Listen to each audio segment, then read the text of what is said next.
कहानी की शुरुआत एक मगीन और मिस्टेरियस मूड के साथ होती है। एक समुंदरी परी जो एक बार अपनी पुरानी दुनिया से निकल चुकी होती है, अब अपने नए जीवन के लिए स्ट्रगल कर रही होती है। इस मरमेड को समुंदर से बाहर एक नए शहर में छुपने और अपने आप को एस्टैब्लिश करने की कोशिश करते हुए दिखाया जाता है। ये मरमेड समुंदर की गहराइयों से बहुत दूर एक बिल्कुल अलग दुनिया में पैदा होती है। इस नए जीवन में उसके पास अपनी पुरानी याददाश्त और सुपरनैचुरल पावर्स काफी हद तक चली जाती है। अपने आप को समझने के लिए और अपनी पहचान बनाने के लिए उससे बहुत मुश्किलें फेस करनी पड़ती है। पहचान की स्ट्रगल। मरमेड का सबसे बड़ा चैलेंज अपनी आइडेंटिटी को समझना और अपने आप को एक नए दुनिया में फिट करना है। समुंदर में उसके पास अपनी सुपर ह्यूमन पावर्स थी, लेकिन अब जब वो ह्यूमन वर्ल्ड में है तो उससे अपने एबिलिटीज को समझना और उन्हें कंट्रोल करना काफी मुश्किल हो जाता है। इस स्ट्रगल में मरमेड को अपने अंदर के घम और साइकोलॉजिकल ट्रॉमा से भी लड़ना पड़ता है। जब तक वो अपने पावर्स को समुंदर की दुनिया में उसे करती थी, सब कुछ आसान था, लेकिन अब ये पावर्स ह्यूमन वर्ल्ड में एक अनजाने और डेंजरस सिचुएशन बन गई है। Psychological conflict. फिल्म में एक साइकोलॉजिकल एंगल भी दिखाया गया है, जहां मरमेड अपने सुपरनैचुरल नेचर के साथ समुंदर से दूर अपने ह्यूमन वर्ल्ड में अपनी जगह ढूंढने की कोशिश करती है। उससे ये समझना पड़ता है कि उसकी पुरानी पहचान और पावर्स उसके लिए ब्लेसिंग है या कर्स। आपको ये देखना मिलता है कि मरमेड अपनी दुनिया के कॉम्प्लेक्स रूल्स को समझने और अपने आप को अन रूल्स के अंडर फिट करने में स्ट्रगल कर रही है। उसका साइकोलॉजिकल ट्रॉमा और इंटरनल कॉन्फ्लिक्ट इस पार्ट में फिल्म की मेन थीम बन जाता है।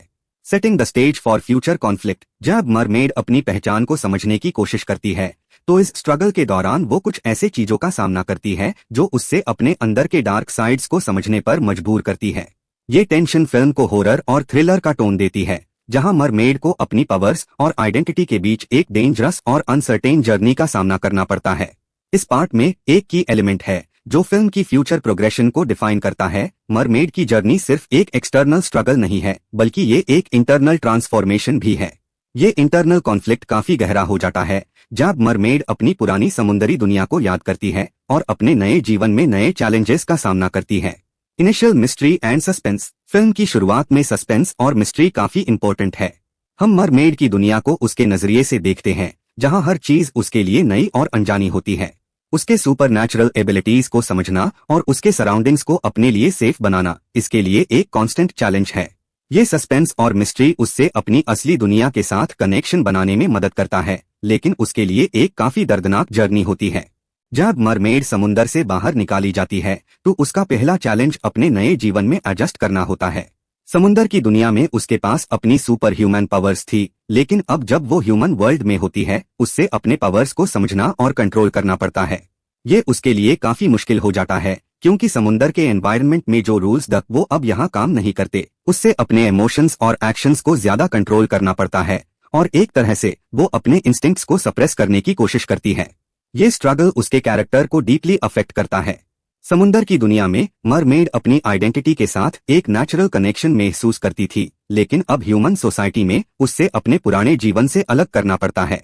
ये इंटरनल कॉन्फ्लिक्ट उसके हर डिसीजन को अफेक्ट करता है। साइकोलॉजिकल इम्पैक्ट और ट्रॉमा। मरमेड का साइकोलॉजिकल ट्रॉमा जो समुंदर से बाहर आने के बाद बढ़ता है, फिल्म की कोर थीम बन जाता है। जब तक वो समुंदर में थी उससे अपने पावर्स और आइडेंटिटी को एक नेचुरल एक्सटेंशन के रूप में समझा गया था, लेकिन अब जब वो ह्यूमन वर्ल्ड में है उससे अपने पावर्स को समझने और उन्हें कंट्रोल करने की जरूरत पड़ती है। ये साइकोलॉजिकल ट्रॉमा उसकी मेंटल और इमोशनल स्टेट को डीपली अफेक्ट करता है। उससे अपने इमोशनल स्कार्स को समझना पड़ता है और ये प्रोसेस उसके लिए काफी पेनफुल होता है। ये ट्रॉमा उसके माइंड में एक कांस्टेंट स्ट्रगल बन जाता है, जहां वो अपने सुपरनैचुरल आइडेंटिटी और ह्यूमन वर्ल्ड के रूल्स के बीच का बैलेंस ढूंढ रही होती है। सुपरनैचुरल पावर्स की रियलाइजेशन। मरमेड जब अपनी सराउंडिंग्स में एडजस्ट करने लगती है तो उससे अपनी सुपरनैचुरल पावर्स के असली पोटेंशियल का पता चलना शुरू होता है।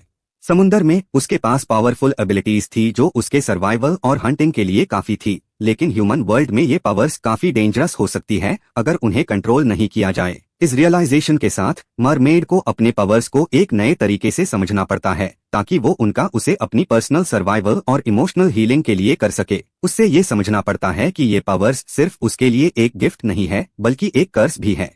अगर वो अपनी पावर्स को अच्छे तरीके से कंट्रोल नहीं करती तो ये उसके और दूसरों के लिए खतरा बन सकती है। ह्यूमन रिलेशनशिप्स की कॉम्प्लेक्सिटी। जब मरमेड ह्यूमन सोसाइटी में रहती है उससे दूसरे लोगों के साथ अपनी रिलेशनशिप्स को समझना पड़ता है। इस नए दुनिया में वो अपने पावर्स को छुपाना पड़ती है, और उससे अपने इमोशंस और एक्शंस को कंट्रोल करना पड़ता है। ये कॉम्प्लेक्स डायनामिक्स उसके लिए बहुत चैलेंजिंग हो जाता है, क्योंकि वो चाहती है कि लोग उससे समझे, लेकिन उसका सुपरनैचुरल नेचर हमेशा उससे दूर रखता है। फिल्म में मरमेड का इंटरैक्शन कुछ लोगों से बहुत मुश्किल होता है, जबकि कुछ लोग उससे अपनी पहचान देने की कोशिश करते हैं। ये रिलेशनशिप्स उसके लिए इम्पोर्टेंट हो जाती है, क्योंकि ये उससे अपने आइडेंटिटी को समझने में मदद करते हैं। मरमेड्स, जिन्होंने समुद्र में अपनी पहचान बना रखी होती है, ह्यूमन सोसाइटी में अपने लिए एक नई पहचान ढूंढने की कोशिश कर रही होती है। सुपर नेचुरल कॉन्फ्लिक्ट और एक्सटर्नल थ्रेट्स। जब मरमेड अपने पावर्स को समझने की कोशिश करती है, तो उससे अपने पुराने समुद्री दोस्तों और एनिमीज का भी सामना करना पड़ता है। ये सुपर नेचुरल कॉन्फ्लिक्ट्स उसके कैरेक्टर डेवलपमेंट को और ज्यादा चैलेंजिंग बना देते हैं। फिल्म में ये एक्सटर्नल थ्रेट्स, जो समुद्र की दुनिया से आती है, मरमेड की मेंटल और इमोशनल स्टेट को और भी कॉम्प्लेक्स बना देती है। ये कॉन्फ्लिक्ट्स उससे अपने पावर्स को कंट्रोल करने और अपनी सेफ्टी को प्रोटेक्ट करने की जरूरत पड़ते हैं। ये एक्सटर्नल फोर्सेस फिल्म को सस्पेंस और टेंशन से भरता है, जहां मरमेड को अपने सर्वाइवल के लिए कुछ पुराने सुपरनैचुरल एनिमीज का सामना करना पड़ता है। इस प्रोसेस में उसके डिसीजंस और एक्शंस बहुत क्रूशल हो जाते हैं, क्योंकि वो अपने पावर्स के इस्तेमाल को समझ रही होती है। क्लिफ हैंगर और फ्यूचर कॉन्फ्लिक्ट्स। फिल्म के एंड तक हम देखते हैं कि मरमेड अपनी जर्नी में एक इमोशनल और सुपरनैचुरल क्लिफ हैंगर पार पहुंचती है। उसका इंटरनल और एक्सटर्नल स्ट्रगल एक दूसरे से कनेक्टेड होता है, और ये सस्पेंस को बढ़ाता है। मरमेड को अपने पावर्स को फुली कंट्रोल करना सीखना पड़ता है, ताकि वो अपने डेस्टिनी को समझ सके और अपने दर्द को ओवरकम कर सके। फिल्म के इस पॉइंट पर मरमेड की कहानी एक क्रूशल टर्निंग पॉइंट पे पहुंचती है, जहां उससे अपने सुपरनैचुरल और ह्यूमन आइडेंटिटी के बीच एक बैलेंस ढूंढना पड़ता है। ये क्लिफ हैंगर फिल्म को और भी इंट्रिग्यूइंग बना देता है और ऑडियंस को अगले डेवलपमेंट्स के लिए एक्साइटेड रखता है। मरमेड का ट्रांसफॉर्मेशन काफी इंटेंस हो जाता है, जब उससे अपने पावर्स को पूरी तरह से समझना और कंट्रोल करना पड़ता है। पहले उसके पावर्स को ह्यूमन वर्ल्ड में एक कर्स समझा गया था, लेकिन अब उससे ये पावर्स अपनी सर्वाइवल के लिए इस्तेमाल करनी पड़ती है। इस स्टेज पर मरमेड को अपने दिमाग और बॉडी को पूरी तरह से अलाइन करना पड़ता है, ताकि वो अपनी एबिलिटीज को इफेक्टिवली यूज कर सके। ये मोमेंट उसके कैरेक्टर का टर्निंग पॉइंट होता है, जब वो अपनी सुपरनैचुरल आइडेंटिटी को अपने ह्यूमन लाइफ के साथ बैलेंस करना सीखती है। समुद्र की दुनिया के साथ अपना पुराना रिश्ता तोड़ने के बाद वो सीख रही होती है कि किस तरीके से अपनी पुरानी पावर्स को कंट्रोल करते हुए ह्यूमन वर्ल्ड में अपनी जिंदगी को भी रिबिल्ड किया जाए। ये अपने पावर्स का कंट्रोल पाना उसके लिए एक इमोशनल और मेंटल बैटल है। मेंटल और इमोशनल स्ट्रगल्स। मरमेड के अंदर एक मेंटल और इमोशनल स्ट्रगल हो रहा होता है, जहां वो अपने डार्क साइड और पुराने फियर्स से लड़ती है। ये साइकोलॉजिकल टेंशन और भी ज्यादा बढ़ जाती है जब वो अपने आप को ह्यूमन सोसाइटी में फुली एक्सेप्ट करने की कोशिश करती है। उससे अपनी दुनिया के पुराने इमोशनल स्कार्स और ट्रॉमेटिक एक्सपीरियंसेस को समझना पड़ता है, और ये प्रोसेस काफी पेनफुल और कॉम्प्लेक्स होती है। फिल्म में उसके इमोशनल स्ट्रगल्स को काफी ज्यादा एम्फसाइज किया गया है। हर स्टेप पर वो अपने अंदर के दर्द और कंफ्यूजन को फेस कर रही होती है। समुद्र से दूर होने के बाद वो पुराने मेमोरीज और एक्सपीरियंसेस को समझने की कोशिश करती है, ताकि अपने आप को हील कर सके। इस हीलिंग प्रोसेस में उससे अपने पास्ट को अपने फ्यूचर के साथ रिकॉन्साइल करना पड़ता है, जो उसकी जर्नी को और ज्यादा चैलेंजिंग बना देता है। ह्यूमन सोसाइटी में एक्सेप्टेंस। जब मरमेड अपने पावर्स को कंट्रोल करने लगती है, तो उससे ह्यूमन सोसाइटी में अपनी एक्सेप्टेंस का इशू भी फेस करना पड़ता है। इस नए दुनिया में वो कभी कभी अपने आइडेंटिटी को छुपाना चाहती है, और कभी अपनी असली पहचान को दुनिया के सामने लाने की कोशिश करती है। ये डायनामिक फिल्म को काफी इंटरेस्टिंग बना देता है, क्योंकि हम देखते हैं कि मरमेड अपनी ह्यूमन और सुपरनैचुरल आइडेंटिटीज के बीच बैलेंस ढूंढने की कोशिश करती है। इस स्ट्रगल में वो कई ऐसे लोगों से मिलती है जो उसकी मदद करते हैं, लेकिन साथ ही कुछ ऐसे भी होते हैं जो उससे डरकर उससे दूर भागते हैं।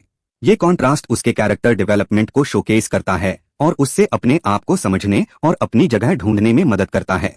ये इंटरैक्शंस फिल्म को इमोशनल और सस्पेंसफुल बनती है, क्योंकि हर रिलेशनशिप का अपना इम्पैक्ट होता है।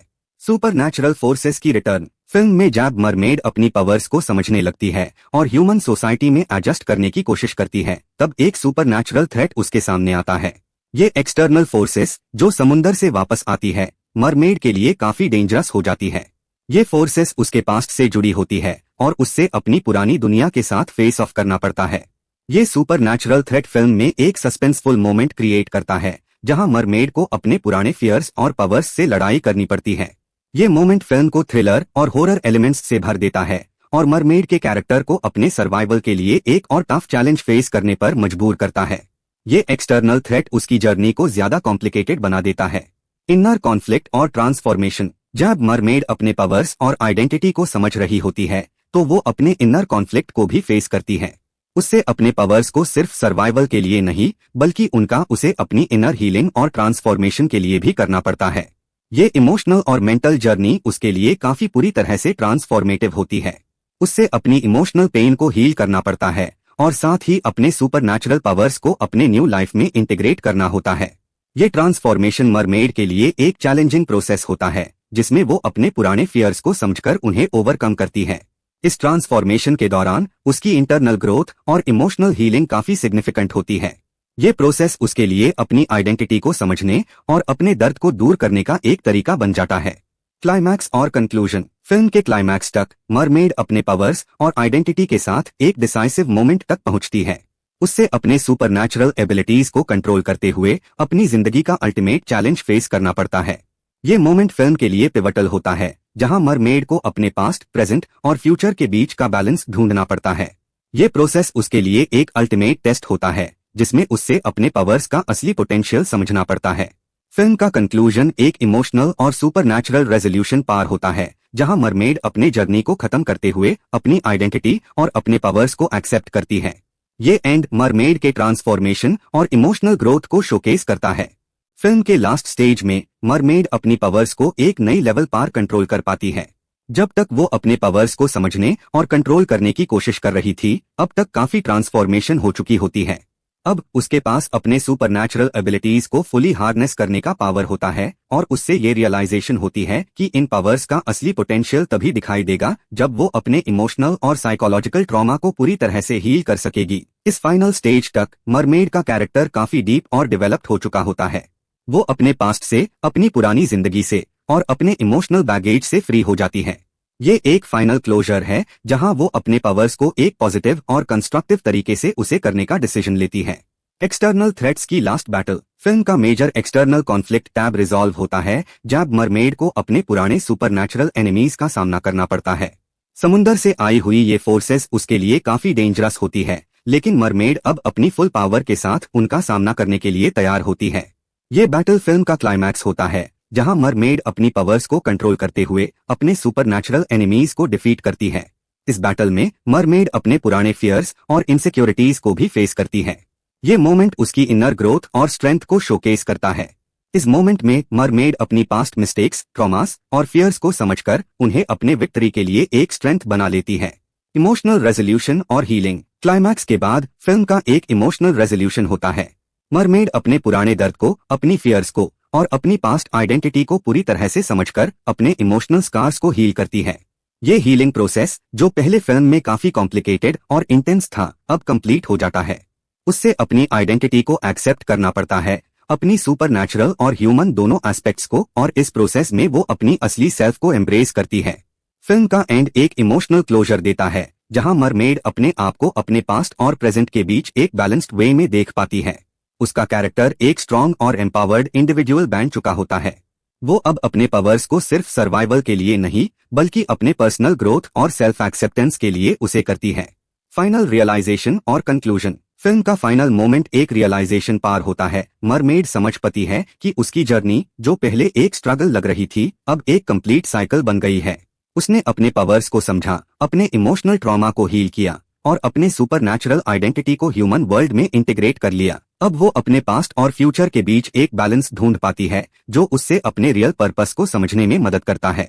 फिल्म का एंड एक कैथार्टिक और फुलफिलिंग मोमेंट के साथ होता है जहां मरमेड अपने जर्नी के थ्रू अपने आप को पूरी तरह से एक्सेप्ट करती है। वो अपनी पावर्स को एक पॉजिटिव डायरेक्शन में उसे करने का फैसला करती है जिसे वो अपने लाइफ को और बेहतर बना सकती है। ये था मरमेड डाउन का फाइनल हिस्सा, जिसमें हमने मरमेड के कैरेक्टर का अल्टीमेट ट्रांसफॉर्मेशन और इमोशनल रेजोल्यूशन देखा। फिल्म अपने क्लाइमैक्स और कंक्लूजन तक पहुंचते हुए एक कंप्लीट और सैटिस्फाइंग एंडिंग देती है। फिल्म के फाइनल मोमेंट्स तक मरमेड अपने पूरे इमोशनल और सुपरनैचुरल जर्नी को समझकर एक फाइनल सेल्फ एक्सेप्टेंस तक पहुंचती है। पहले जब वो अपने पावर्स और अपनी आइडेंटिटी के बीच कॉन्फ्लिक्ट में थी, अब वो पूरी तरह से अपने इनर सेल्फ को एम्ब्रेस करती है। वो समझ पाती है कि उसका स्ट्रगल सिर्फ एक सर्वाइवल का स्ट्रगल नहीं था, बल्कि अपने रियल नेचर को समझने का एक प्रोसेस था। उसका ट्रांसफॉर्मेशन कंप्लीट होता है जब वो अपने पास्ट के ट्रॉमास को पूरी तरह से छोड़ देती है। इस प्रोसेस में वो अपने पुराने फियर्स और इनसिक्योरिटीज को अपने अंदर से निकालकर एक नई स्ट्रेंथ बनती है। ये सेल्फ एम्पावरमेंट उसके कैरेक्टर को एक फाइनल फॉर्म में ले आता है, जहां वो अपने पावर्स का कंट्रोल पूरा तरीके से समझ चुकी होती है। सुपरनैचुरल फोर्सेस की हर जीत, फिल्म का फाइनल एक्सटर्नल कॉन्फ्लिक्ट भी क्लाइमैक्स तक पहुंचते ही रिजॉल्व होता है। मरमेड्स की पुरानी सुपरनैचुरल फोर्सेस, जो अपने पास्ट से जुड़ी हुई होती है, फाइनली डिफीट हो जाती है। मरमेड्स के पुराने दुश्मन, जो अपने सुपरनैचुरल नेचर का उसे करते हुए उससे मारने की कोशिश करते हैं, उसका सामना करती है। ये फाइनल बैटल एक एपिक स्ट्रगल होता है, जहां मरमेड अपने पावर्स को फुली हार्नेस करते हुए अपने दुश्मन को डिफीट कर देती है। ये बैटल फिल्म के लिए क्रूशल होता है, क्योंकि इसमें मरमेड अपनी इंटरनल और एक्सटर्नल कॉन्फ्लिक्ट्स को एक साथ फेस करती है। इस बैटल में वो अपने फियर्स, अपने पावर्स और अपने सर्वाइवल इंस्टिंक्ट को एक न्यू लेवल पे ले आती है। इस फाइट में जीतकर मरमेड अपने इमोशनल और सुपरनैचुरल जर्नी को पूरी तरह से कंक्लूड करती है। अपनी नई जिंदगी की शुरुआत, फाइनल रेजोल्यूशन के बाद मरमेड अपनी नई जिंदगी की तरफ बढ़ने की तैयारी करती है। उससे समझ आ जाता है कि उसका पास्ट और प्रेजेंट दोनों उसका हिस्सा है, लेकिन अब वो अपने फ्यूचर के लिए एक नई राह चुननी है। उसके लिए अपने पावर्स का उसे करना अब सिर्फ सर्वाइवल का इशू नहीं है, बल्कि अपने लाइफ को बेहतर बनाने का एक तरीका बन गया है। फिल्म के एंड में मरमेड अपने सुपरनैचुरल नेचर को अपनी लाइफ का एक पार्ट बनाकर उससे एक पीसफुल और पर्पसफुल एग्जिस्टेंस की तरफ ले जाती है। वो अपने न्यू लाइफ को एम्ब्रेस करने के लिए तैयार होती है, और ये उसके कैरेक्टर का अल्टीमेट ट्रांसफॉर्मेशन दिखता है। ये मोमेंट फिल्म का इमोशनल क्लाइमैक्स होता है, जहां मरमेड अपने इनर पीस को पाती है। क्लोजर और फाइनल मैसेज, फिल्म का कंक्लूजन एक स्ट्रॉन्ग इमोशनल और फिलोसॉफिकल मैसेज के साथ होता है।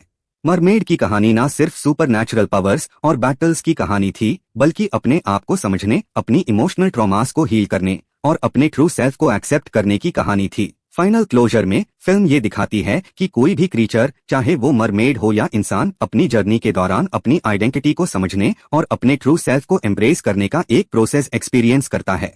फिल्म ये मैसेज देती है कि सेल्फ एक्सेप्टेंस और इमोशनल हीलिंग के थ्रू हम अपने रियल पर्पस को ढूंढ सकते हैं, चाहे वो किसी भी दुनिया में हो। मरमेड के ट्रांसफॉर्मेशन के साथ फिल्म अपने इमोशनल और सुपरनैचुरल कॉन्फ्लिक्ट्स को रिजॉल्व करती है और एक कंप्लीट और फुलफिलिंग एंडिंग तक पहुंचती है।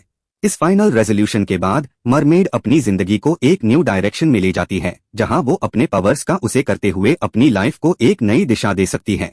ये था मरमेड डाउन का फाइनल हिस्सा, जिसमें हमने देखा कि कैसे मरमेड अपने स्ट्रगल को ओवरकम करती है, अपने पावर्स को समझकर